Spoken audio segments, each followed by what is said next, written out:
আসসালামু আলাইকুম। সংবাদে আপনাদের সবাইকে স্বাগতম জানাচ্ছি আমি নুসরাত। শুরুতেই সংবাদ শিরোনাম।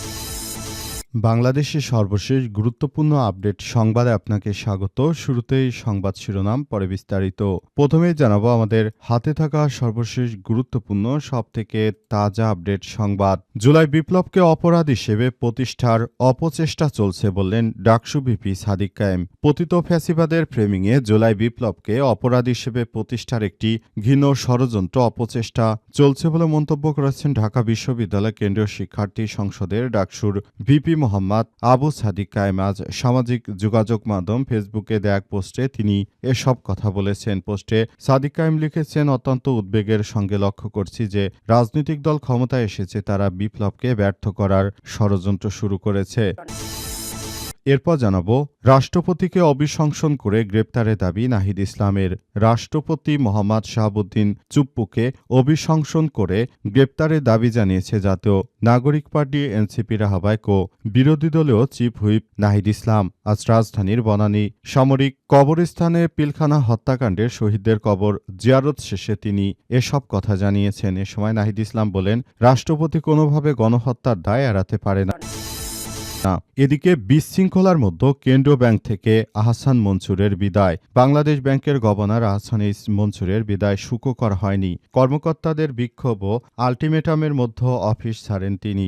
আজ অফিস ছাড়ার পরপরই সরকার তার নিয়োগ বাতিল করে নতুন গভর্নর নিয়োগ দেয়। নতুন গভর্নর নিয়োগের খবর পেয়ে কর্মকর্তা কর্মচারীদের এক অংশ বিক্ষোভে ফেটে পড়ে।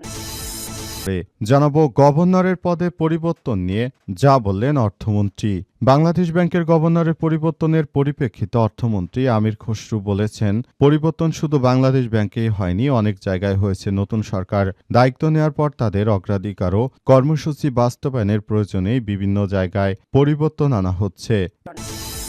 এবং সর্বশেষ জানাবো পিলখানার ঘটনা ছিল সার্বভৌমত্বকে নস্যাতের অপপ্রয়াস বললেন প্রধানমন্ত্রী। পিলখানার ঘটনাকে রাষ্ট্রীয় মর্যাদা স্মরণ করা জাতীয় দায়িত্ব বলে মন্তব্য করেছেন প্রধানমন্ত্রী তারেক রহমান। তিনি জানিয়েছেন যে সবাইকে নিয়ে আমরা একটি সুন্দর বাংলাদেশ গড়ে তুলতে চাই, কিন্তু যারা এই হত্যাকাণ্ড করেছে তাদের অবশ্যই বিচার হতে হবে। প্রিয় দর্শক, এতক্ষণ শুনছিলেন সংবাদ শিরোনাম, এবারে বিস্তারিত। তবে তার আগে বন্ধুরা অনুরোধ থাকবে এই সংবাদটিতে একটি লাইক দিন। এই চ্যানেলে আপনি নতুন হয়ে থাকলে আমাদের সংবাদটি দেখতে দেখতে চ্যানেলটি সাবস্ক্রাইব করে রাখুন। কমেন্ট করে বন্ধুরা আপনার মূল্যবান মতামত জানিয়ে দিন আপনি বিশ্বের কোন দেশ থেকে বা বাংলাদেশের কোন স্থান থেকে আমাদের সংবাদটি দেখছেন এবং শুনছেন। আর বন্ধুরা সংবাদটি আপনার সোশ্যাল মিডিয়া ফেসবুকে শেয়ার করে বন্ধুদেরও দেখার সুযোগ করে দিন। গাজা যুদ্ধে আপনি যদি নিরীহ ফিলিস্তিনিদের ভালোবেসে থাকেন, কমেন্টে ইয়েস লিখে পুরো বিশ্বকে জানিয়ে দিন। এবারে বিস্তারিত।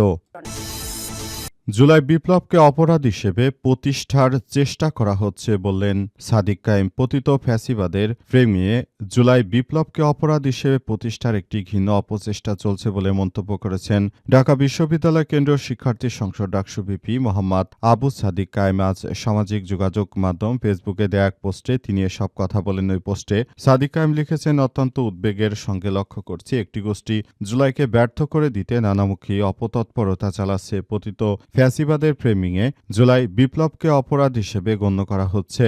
এ সময় সাদিক কায়েম আরও জানিয়েছেন যে সারা বাংলাদেশে আমরা খোঁজ নিয়েছি, তারা পতিত স্বৈরাচারের মতোই আবার ফ্রেমিং করে আমাদের এই জুলাই বিপ্লবকে ধ্বংস করার অপচেষ্টায় মত্ত হয়েছে। তাদের ভুলে গেলে চলবে না, তাদের নেত্রীকে দীর্ঘ ১৭ বছর জেলে বন্দী করে রেখেছিল এই আমাদের কারণেই, কিন্তু তিনি সেখান থেকে মুক্তি পেয়েছে। একবারও এসব বিষয় নিয়ে কেউ কথা বলেনি, কিংবা এই বিষয়গুলো অত্যন্ত দুঃখজনক হলেও আমরা সেগুলো দেখতে পারিনি। এই বিষয়গুলো অত্যন্ত গুরুত্বের সঙ্গে সবকিছু বিবেচনা করতে হবে। তারেক রহমান যখন বিদেশে পালিয়ে গেলেন তখন কিন্তু তাকে বিভিন্ন মিডিয়া খাম্বা হিসেবে প্রতিষ্ঠিত করার চেষ্টা করেছিল। আমরা সেখান থেকে তাকে বের করে এনেছি। এখন তিনি আমাদের বিরুদ্ধাচরণ করলে এটি আমাদের কিছু করার থাকবে না।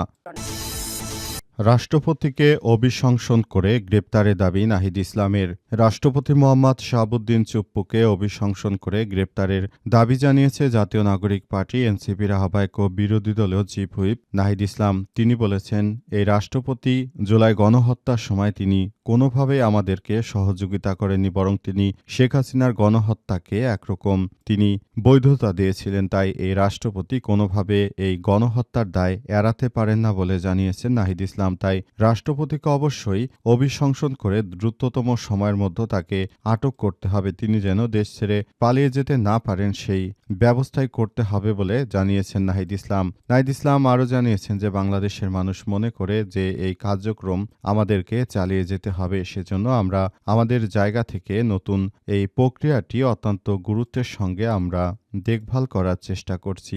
বাংলাদেশের মানুষকে সঙ্গে নিয়ে আমরা একটি সুন্দর ও সম্প্রীতির একটি আধুনিক বাংলাদেশ গড়ে তোলার মধ্য দিয়ে এগিয়ে যেতে চাই বলে জানিয়েছেন তিনি। সেজন্য ইতিমধ্যেই আমরা এসব কর্মকাণ্ডগুলোকে খুবই গুরুত্বের সঙ্গে সবকিছু করার চেষ্টা চালিয়ে যাচ্ছি। তাই সবাইকে বলতে চাই, আপনারা যার যার জায়গা থেকে সবকিছু গুরুত্ব সহকারে এবং মেনটেনেন্ট করে সবকিছু চালিয়ে যাবেন, যাতে করে দেশের অভ্যন্তরে কেউ যেন কোনো ধরনের বিশৃঙ্খল পরিস্থিতি তৈরি করতে না পারে, এমনটাই জানানো হয়েছে।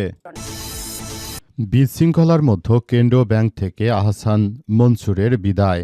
বাংলাদেশ ব্যাংকের গভর্নর আহসানিস মনসুরের বিদায় সুখকর হয়নি। কর্মকর্তাদের বিক্ষোভ এবং আল্টিমেটামের মধ্যে অফিস ছাড়েন তিনি। বুধবার অফিস ছাড়ার পরপরই সরকার তার নিয়োগ বাতিল করে নতুন গভর্নর নিয়োগ দিয়েছে।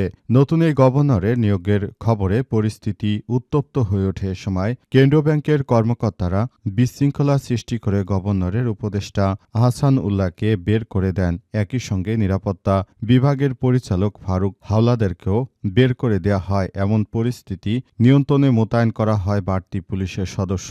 এর আগে সকাল 11টায় 3 কর্মকর্তার শোকজ নোটিশ বাতিল, বদলি প্রত্যাহার এবং অন্যান্য দাবি নিয়ে বাংলাদেশ ব্যাংক অফিসার্স ওয়েলফেয়ার কাউন্সিলের ব্যানারে একটি প্রতিবাদ সভার আয়োজন করা হয়। সেখান থেকে গভর্নরকে হুঁশিয়ারি দিয়ে বলা হয়েছে যে 3 কর্মকর্তার শোকজ নোটিশ বাতিল, বদলি প্রত্যাহার এবং অন্যান্য দাবি না মানলে বৃহস্পতিবার থেকে গভর্নরের পদত্যাগের দাবিতে কলম বিরতিতে যাবেন তারা। এ সময় গভর্নর আহসানিস মনসুরের বিরুদ্ধে ভুয়া ভুয়া স্লোগান দিতে থাকেন তারা। প্রতিবাদ সভায় অফিসার্স ওয়েলফেয়ার কাউন্সিলের সভাপতি একেএম মাসুম বিল্লাহ বলেছেন, গভর্নর বিভিন্ন স্বৈরাচারী পদক্ষেপ নিয়েছেন। আমরা এসবে তীব্র নিন্দা ও প্রতিবাদ জানাই। মঙ্গলবার আমাদের 3 জনকে শোকজ নোটিশের জবাব দেওয়ার আগেই বদলি করা হয়েছে।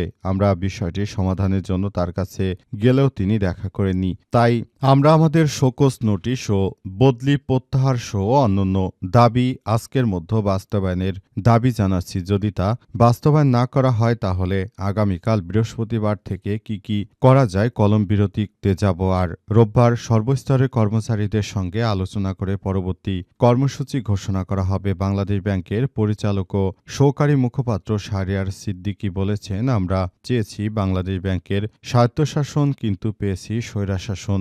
এই স্বৈরশাসনে আমরা থাকতে চাই না। আমাদের কিছু ন্যায্য দাবি নিয়ে বারবার গভর্নরের কাছে গিয়েছিলাম, কিন্তু তিনি সেগুলো আমলে নেননি, বরং তিনি দমনপীড়নের আশ্রয় নিয়েছেন। তিনি আরও বলেন, বাংলাদেশ ব্যাংক চুক্তিভিত্তিক নিয়োগ দিয়ে ভরিয়ে ফেলেছে। তার অনেক উপদেষ্টা ও পরামর্শক প্রয়োজন, কিন্তু এখন পর্যন্ত অর্থনীতির জন্য কোনো কার্যকর নীতি গ্রহণ করতে দেখা যায়নি। তিনি ক্রমাগতভাবে বাংলাদেশ ব্যাংকের কর্মকর্তাদের মান নিয়ে প্রশ্ন তুলে মনোবল ভেঙে দিচ্ছেন। এছাড়াও ব্যাংক খাত নিয়ে যে ধরনের মন্তব্য করে যাচ্ছেন তাতে ব্যাংকিং সেক্টরে নেতিবাচক প্রভাব পড়ছে।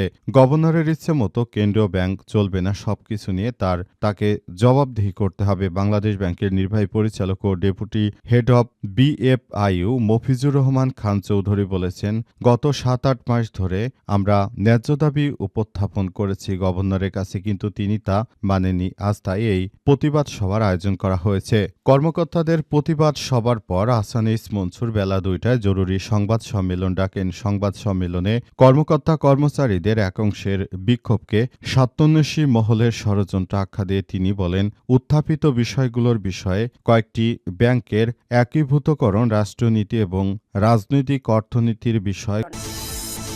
গভর্নর পদে পরিবর্তন নিয়ে যা বললেন অর্থমন্ত্রী। বাংলাদেশ ব্যাংকের গভর্নর পরিবর্তনের পরিপ্রেক্ষিতে অর্থমন্ত্রী আমির খসরু মাহমুদ চৌধুরী বলেছেন, পরিবর্তন শুধু বাংলাদেশ ব্যাংকে হয়নি, অনেক জায়গায় হয়েছে। নতুন সরকার দায়িত্ব নেওয়ার পর তাদের অগ্রাধিকার ও কর্মসূচি বাস্তবায়নের প্রয়োজনে বিভিন্ন জায়গায় পরিবর্তন আনা হচ্ছে। এটি একটি স্বাভাবিক প্রক্রিয়া, প্রয়োজন বোধে সবই পরিবর্তন করব।